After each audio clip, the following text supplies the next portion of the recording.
a world where we have everything and it's still not enough, we're often left wondering, is this really it? Deep inside, you know there's more to life. You're ready to leave behind the old push your way through and claim the deeper, more meaningful life that's calling you. That's what we invite you to explore with us. We're your hosts, Stephanie Allen and Maren Oslak. And this is the Soulful Leader Podcast.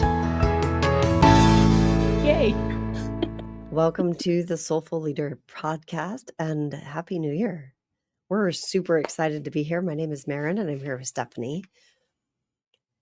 And everybody is in the midst of this goals and New Year's resolutions. And I found that people are either in the midst of it and like knee deep and like head over, head down, butt up, as Stephanie likes to say, head down, butt up, go, go, go. Or it's just tossed to the side. So you've got both of those camps going. And I wonder, for me, and I think for Stephanie too, she can speak to this, I've moved away from goals not as an absolute, more from a place of meaning. If I don't have the meaning, the goal that I'm pursuing or that I've set or that I've been convinced by society or advertising or my parents or my kids or whomever that should be my goal, and so I've taken it on, it loses its luster and it becomes really frustrating. And oftentimes we don't know what we want, what the meaning is in our lives. We're not connected to it, even though our head might tell us that we are. When we truly look into our hearts, we go, oh yeah, I'm not. And Yeah, so I think in a world where we have so much, everything comes easy. oh, yeah. Everything is available to us just by a click. We can order something, we can get the quick fix of it. And I think it takes away from our internal capabilities to look in and say, what is it that I am really seeking? Because I think a lot of things are already there for us. And so it doesn't give us that almost that internal struggle of like, oh, I want this, or I want to give that, or it's already there. So it's interesting because what I'm hearing is you're looking at meaning like a skill. Mm-hmm. Tell me about that. Yeah, I mean, it's like that kind of thing that we are trained through schooling is that, you need to get to the next level. So there's certain steps and practices and skills you have to have in order to pass the test to get to the next level. And I don't know about you, but I know in Canada here, there's been a removal of even that people just get pushed along because we don't want to hurt anyone. We don't want to leave anyone behind. But ultimately, people are showing up at higher levels of grades, not being able to read or write or have comprehension. Yeah. So it is indirectly actually hurting not only themselves, but our society. So I think we're still caught in that skillfulness of like looking at it as step 1, step 2, step 3, when really that's all been gone, but we're still so habitually addicted to it that we don't know how to stop. I always say it's like, having a full load in your vehicle and you don't have any brakes and you're going downhill and you're like, oh man, I can't stop. But I know we're in that direction anyway. So you mean that we're addicted to the achieving to the next level, without actually having built the skill, which was, so the way I think about goals is that the reason I have a goal is not to achieve it, it's to build the skill. And oftentimes the goal itself, it's like something changes in me as I'm moving towards the goal. And then I realize, oh, that wasn't the goal at all. And I have a great example of a time in my life when I was not able to do that.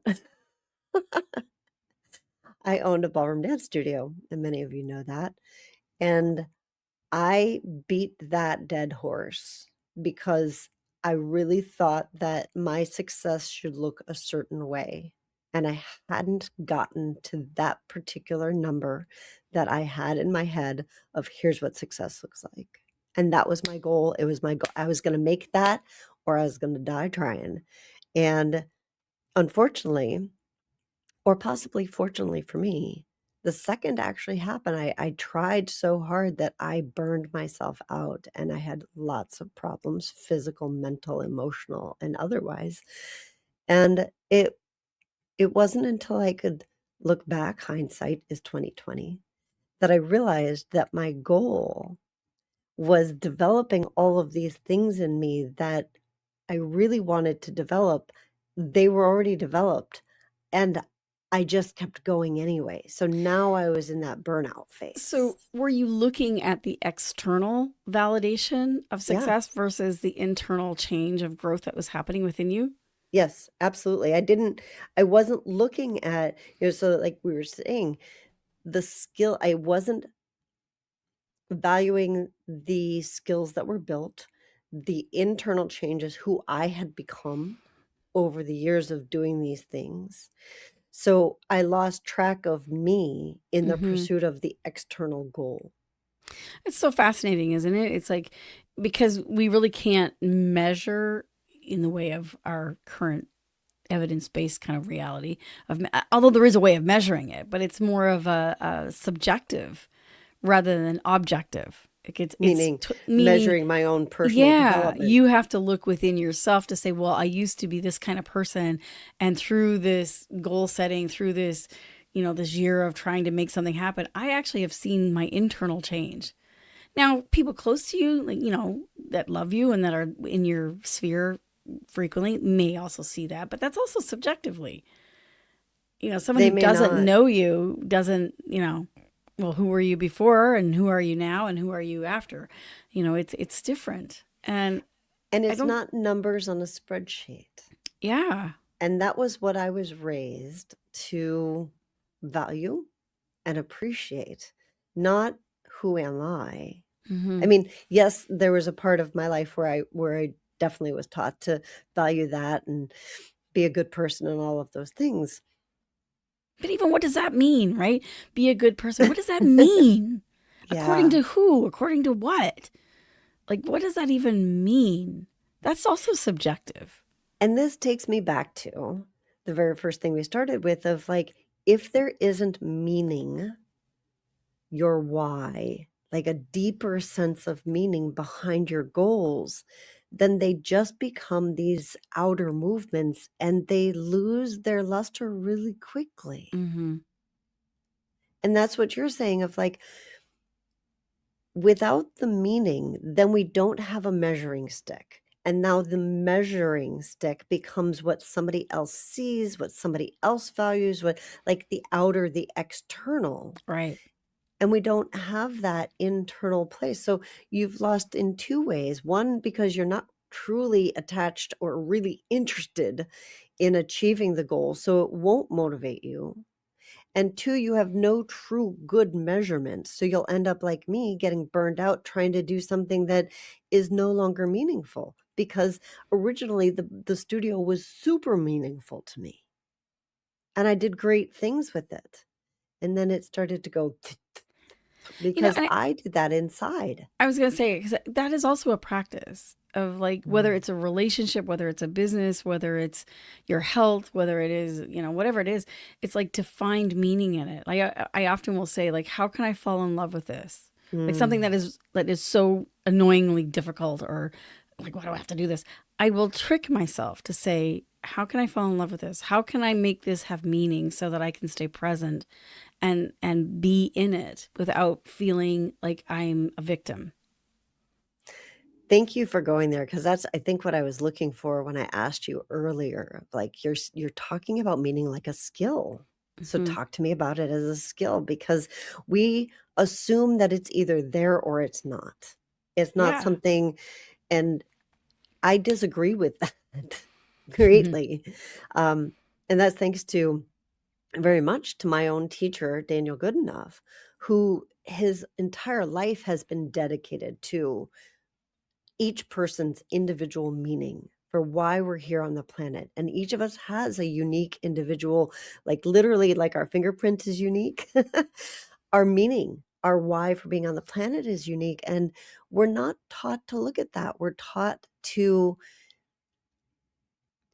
be a good member of society. And I love that you asked, like, what does that mean? Because it takes us back to meaning again. Because for each of us, that will be different. And Well, yet and it we've been, changes. it It has, change. It it does changes as you change. grow, as you change, as you. It's going to, like, you'll see this in relationships, and people, oh, well, I've lost the, I've lost why I'm even married anymore, or why I even want to be in this job. And there's the way of fear. You can make meaning out of fear of, like, well, if I don't take this job, or if I, what's going to happen to me, or you can make it out of love, and that takes practice. It takes effort, and it takes guidance. Like, you have to really take some time to look inside of, like, well, why is this so important to me? And if I don't, don't fulfill this, like the relationship or the job or whatever it is, I let it go. What would that mean? And maybe it means nothing. Maybe. Or maybe it means a lot of things. But I think to be able to sit with it and not try to figure it out, but just to sit with it. Because sometimes I feel our souls are being asked to do something that the animal part of ourself goes, I don't like this. This is really uncomfortable. But we're actually meant to evolve that animal nature so that we come from more from our heart rather than from our genitals, from our lower chakras, meaning power and control and self-esteem, self-worth, but to come from that place of, like, what if this was, inspiration. What if this was the last time I be with this person, or the last time I would ever be here in this body or in this life or in this way? Which in some ways is actually really true, because we are always changing. It's like, what would be important, and what could you make meaning without making it anxious, but to make it inspirational? Yeah. And that is a practice to change that inner dialogue, to change that inner connection. There's something that I'm kind of uncomfortable with, of, like, making meaning. And the reason I'm uncomfortable with it is because it kind of feels fabricated, right? Like, and I think I get what you're saying of, like, let's make this important so that I'm building that skill of, I understand how to show up differently instead of showing up in a grumpy way. A great example of this with my own family. Going into the holidays with family, it can be challenging. And I often go in with the attitude of tolerating it. Like, all right, I can do this. And this year I decided to do it differently. I decided to go in with curiosity and interest of being like, who are these people? Like, not just, I guess that's the thing is, with family, we assume we know them. And it's like, what if I didn't know them? Who are they? Who would I get to know? What would I find fascinating about them? And when I did that this holiday season, it really truly changed everything for me. I had a completely different experience with my family. And I had so much fun. At one point, Jeff's like, okay, you're ready to go? I was like, already? And normally I'm like, look at the time. Don't we have to go? Yeah, you're more present, and time goes away, and your heart opens up, and not so much judgmental. So I'm thinking that is kind of going back to my uncomfortableness with this making of meaning. That's kind of what you mean of, like, I'd made something meaningful out of that. Is that what you're talking about? Yeah. You let go of the stories of your past, and your judgments, and your, shoulda, coulda, woulda, ought tos. But you just go, okay, what if I could show up totally fresh with no past, and be curious, and ask myself, like, what if I was meant to do this? What if my soul was actually asking me to do this? Like, how could I have to shift that internal narrative to actually be present to it? And it's not fake. In some ways it is kind of faking it, but it's not really. It's more of like, It's like when I say to somebody and they say, when they come in for a session and they'll say, I just want to be out of pain. Okay. Is there another way to say that?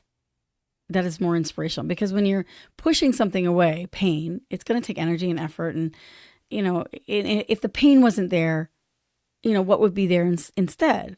It's like, well, I would feel more at ease in my body. I'd be more flexible, be more relaxed. I said, well, let's focus on that.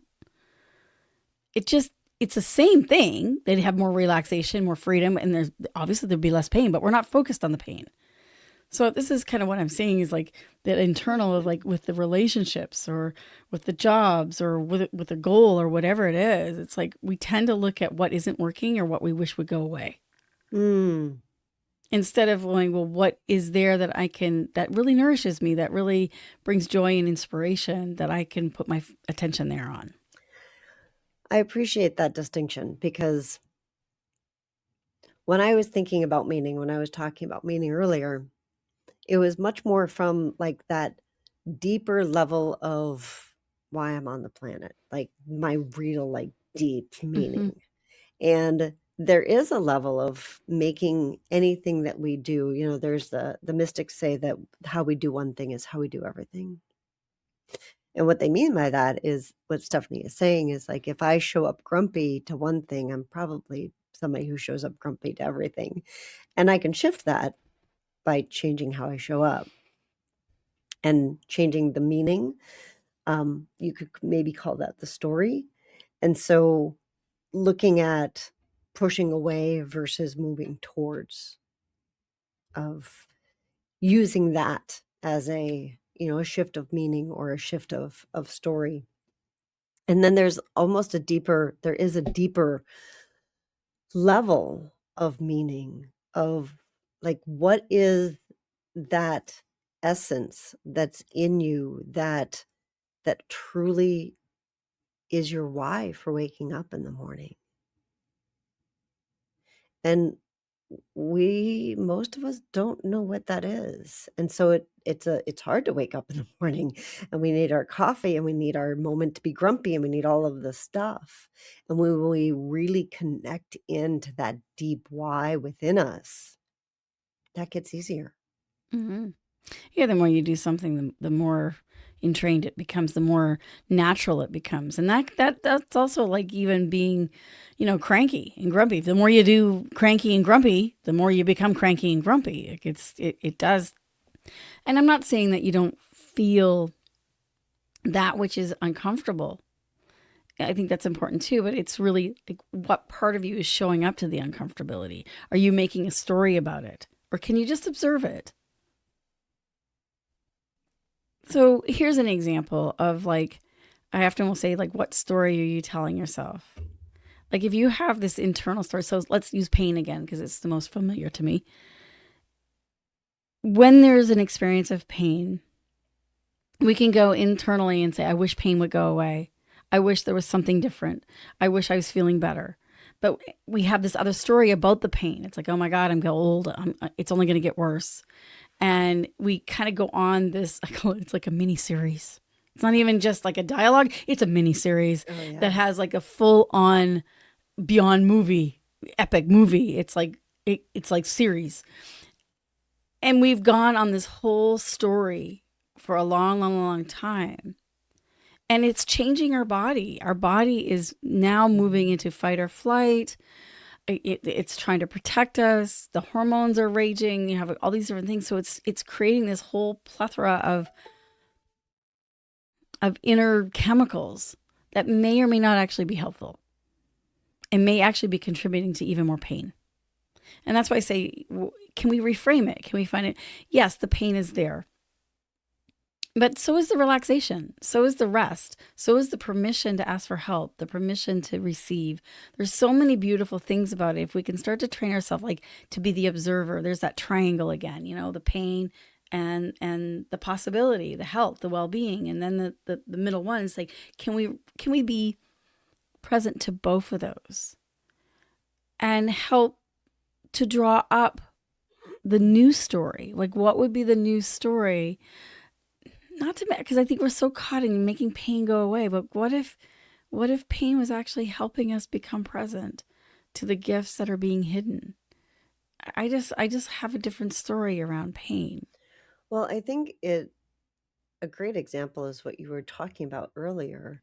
When we're not challenged, we don't grow. Yeah. And you had mentioned the school systems, which are taking out the challenges, right? Let's remove all the roadblocks so nobody feels like they are, Inadequate. we don't want to make them feel bad. And when you remove the roadblocks, that also removes the path towards growth, to Hmm. actual learning. And there's all kinds of studies and proof around the fact that we learn best when we're challenged, or that we actually learn when we're challenged, right? And so without that, we don't grow, we don't change. And we could look at pain as a challenge. Hmm. It's our body's version of challenge. And if you talk to any athlete ever, right? We challenge our muscles by breaking them down so that they can get built back up again. And Yeah. I mean, this is the process of goals. So they're all of the things that we're talking about are all interrelated, right? They're all versions of the same thing. And having a different perspective on it. Like my mother hates exercise. So for her, the afterburn of working out was horrible. I love working. I love that feeling of like, oh my God, it hurts. It hurts so badly because I know what it was doing for me because I was an athlete. But that's that internal dialogue that I'm talking about. Yes, So you exactly. have a different internal narrative than what your mother has about it. And if we can help to listen or pay attention to make space for that internal dialogue and shift it, it changes who we are for the better. And when we can look at not what we're missing, oh, yeah, I still haven't built those muscles, or oh, yeah, I'm still in pain, or oh, yeah, Mm-hmm. I still haven't reached the number that I wanted at my studio, and we can shift it to I've look at like because there is pain, that means that I'm growing, that means that I'm working, that means that I'm moving towards that, that means that I'm changing. There's something in me that's growing and changing. What is that? And get curious about that. Then then Mm-hmm. then it becomes an exciting journey instead of a daunting journey or an overwhelming journey. It's like that old saying of like, we need to let kids eat more dirt because it Oh, builds their immune system. yes. Right? So it's like you cannot get the same cold twice. You can't get the same flu twice. You can't break the bone in the same area twice. You just can't. Your body becomes so much more resilient, so much stronger. And so if we eliminate those obstacles or those challenges, then we don't actually grow stronger. And I'm not saying that we want to be addicted to the things that are painful and suffering and all that kind of stuff. We want to challenge ourselves in a way that is inspirational. And that takes us back to the meaning. Because Right. if we're just challenging ourselves to challenge ourselves, yes, there's a certain amount of growth that's happening for what? Towards what? Yeah. Is When it we can, aligned? Is it right, aligned? when we can do it from that deep meaning that I was mentioning.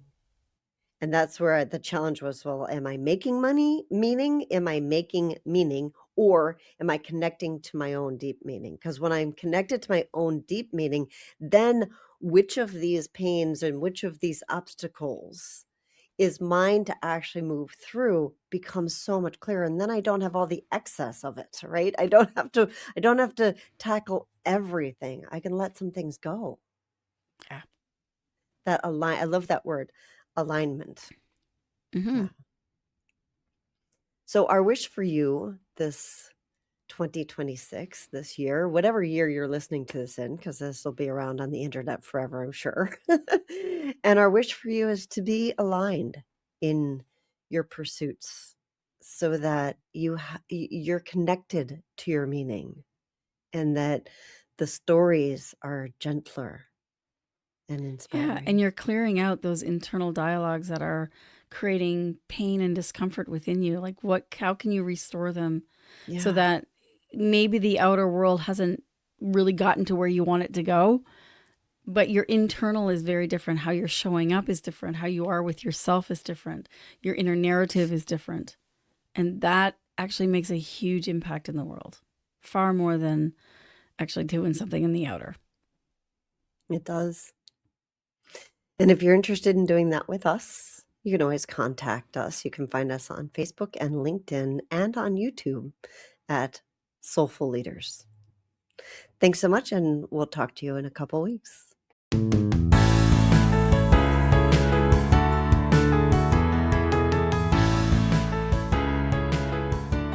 And that wraps up another episode of the Soulful Leader podcast with your hosts, Stephanie Allen And Maren Oslack.